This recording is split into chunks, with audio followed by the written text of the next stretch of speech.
Hiditra amin'ny tontolo nisy taranja baolina lavalava sika ho lavalava ihany ny resana amin'izay amin'ny ity androany ity sy ny hanomboana azy ary dia mikasika ilay fifaninanana ny tanterahana teny Atsimondrano teny nandritra ny 3 volana hateo eo zay farana tamin'ny ity androany ity.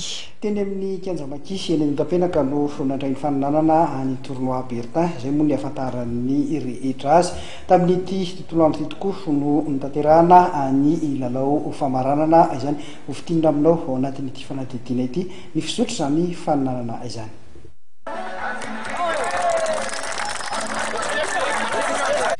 Ny ekipan'ny 15 fa ireto miakanjo volomboasary ireto no voahositra tompon-daka ho an'ny Iskaz diviziona voalohany tamin'ny famaranana ny taranja rugby amin'ny fifaninanana tao ho an'ny tanora Atsimondrano ho tournoi Bertin.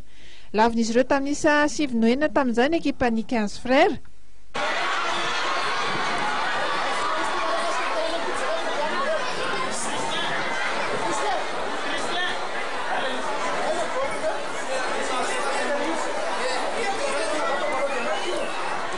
Ny alohany kosa dia tamin'ny isa 7 noenina no nandavoan'ny ekipan'ny Amia ireto miakanjo mena ireto ny ekipan'ny FTMI ho an'ny Iskaz diviziona faharoa. Ny ekipan'ny FTMI anefa no nitarika tamin'ny isa 9 no ohatra ny alohan'ny fialan-tsasatra. Taorian'ny ese tonga ny Amia dia ny tsimbadika ny vokatra.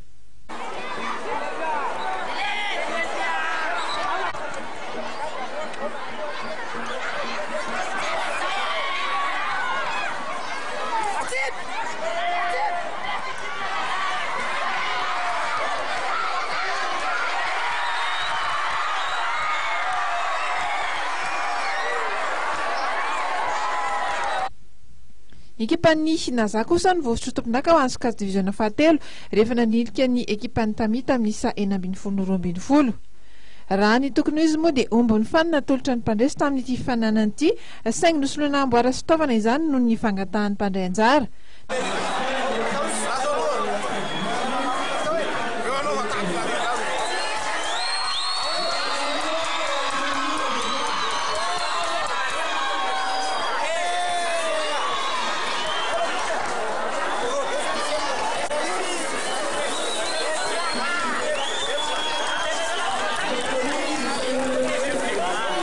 Tamin'ny ankapobeny dia fahombiazana tanteraka no azon'ny mpikarakara tamin'ny hetsika ny karakaraina tao anatin'ny 3 volana ity.